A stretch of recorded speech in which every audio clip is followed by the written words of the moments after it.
Sous la voûte romane de l'église Saint-Pierre et Paul de Rosheim, dans le cadre du 11e chemin d'art sacré en Alsace, s'est tenue du 25 juin au 31 novembre 2008 une exposition de mosaïques d'un genre particulier. Les œuvres du mosaïste Gérard Brandt d'Obernai.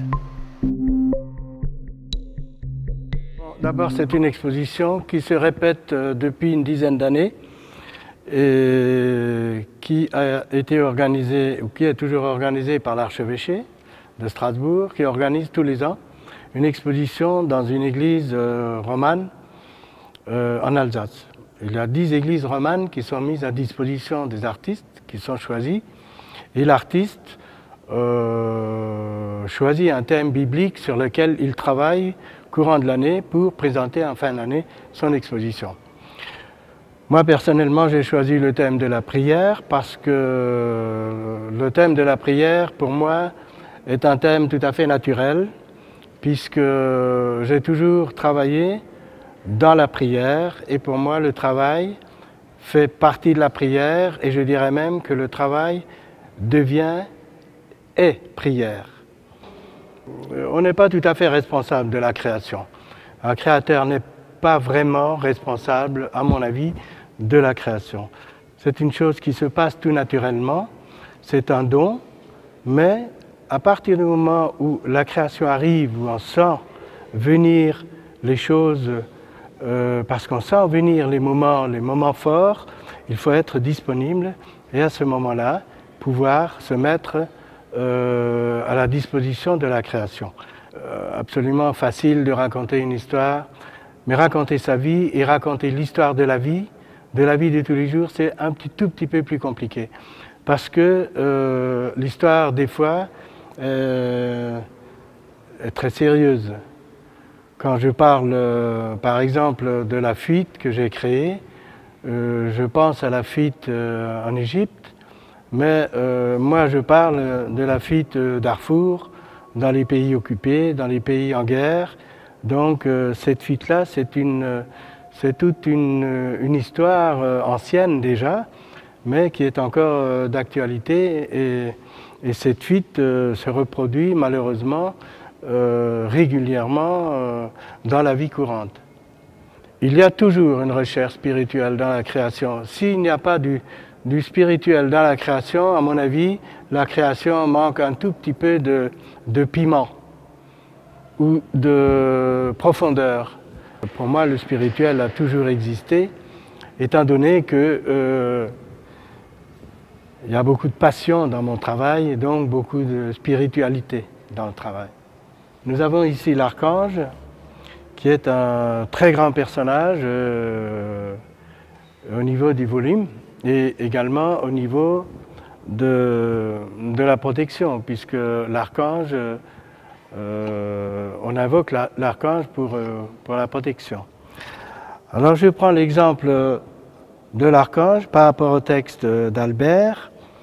« Et soudain, un archange se prosterne devant toi. » Alors on peut voir l'archange légèrement fléchi, se prosterner, comme un chameau à genoux, pour faire monter une reine.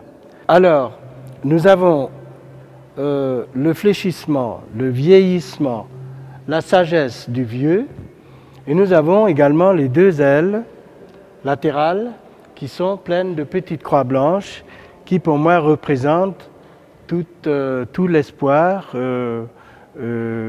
et toute la prière pour l'archange, adressée à l'archange. C'est comme un ciel étoilé avec des petites croix blanches. Alors l'Arche de Noé est une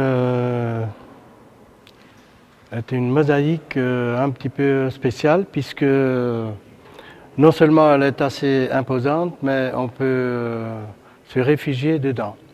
Alors pour donner l'explication de l'Arche de Noé, je n'ai pas voulu prendre un thème et travailler sur le thème biblique avec le bateau ou la barque où on mettait les animaux, mais j'ai simplement voulu rêver un petit peu. Vous avez donc des mosaïques qui ne sont pas collées sur des supports. Ce sont des mosaïques qui sont collées les unes sur les autres, sur les tranches, où on va retrouver des vides, des trous, mais qui permet de comprendre ma façon de travailler, puisque avec un matériau très très lourd, je réalise des trames, des filets, des mosaïques très très légères. Vous avez donc ces vides ici ou là, et vous avez l'étincelle qu'on voit sur 4 faces. Le haut, le bas, l'arrière et la face avant. Il y a des mécaniques, mais uniquement pour m'amuser, pour voir jusqu'à quelle limite on peut aller, aussi bien dans la sculpture que dans la mosaïque, que dans le mécanisme, pour faire le maximum, pour faire vivre la mosaïque. Moi, ce qui m'intéresse, c'est d'aller jusqu'à l'impossible pour mettre en valeur les mosaïques, les sculptures, les matériaux, la beauté. Et là, c'est effectivement le mécanisme, c'est une beauté de mouvement. Ça apporte un plus, évidemment, à l'œuvre, parce que si elle bouge, c'est quelque chose de merveilleux, parce que non seulement les pièces, les parties sont lourdes, mais en plus, si elles sont en mouvement, c'est absolument extraordinaire.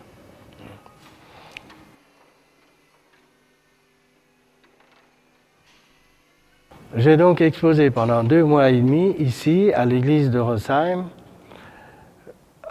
dans cette église romane absolument merveilleuse. C'est un écrin exceptionnel, une galerie d'art exceptionnelle pour présenter mes œuvres. Ces œuvres-là ont été travaillées sur l'art africain, puisque j'ai longtemps séjourné en Afrique.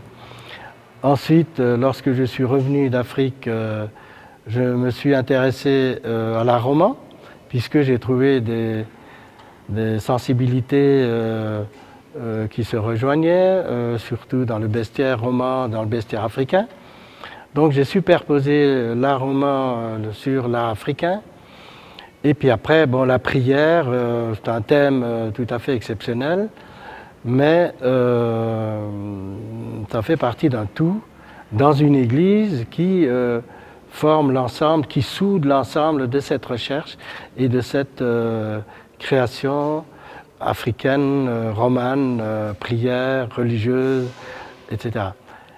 Et j'ai pu observer le public qui est rentré absolument étonné, surpris, déjà par la beauté de l'église romane, et ensuite ils ont été surpris par la rencontre de mes œuvres qui n'étaient pas tout à fait classiques, et je dirais un tout petit peu hors la loi au niveau de la technique, hors la loi au niveau de l'esthétique, hors la loi également au niveau du format, parce qu'il y a des œuvres assez importantes, assez monumentales par rapport à ce qu'on peut voir en général. Donc cette sensibilité m'a beaucoup fait beaucoup de plaisir, parce que je crois que j'ai réussi mon exposition absolument totalement. Non seulement elle a été réussie par la beauté, mais on a quand même atteint plus de 12 000 visites dans cette église qui, pour Rosheim, est réellement exceptionnelle.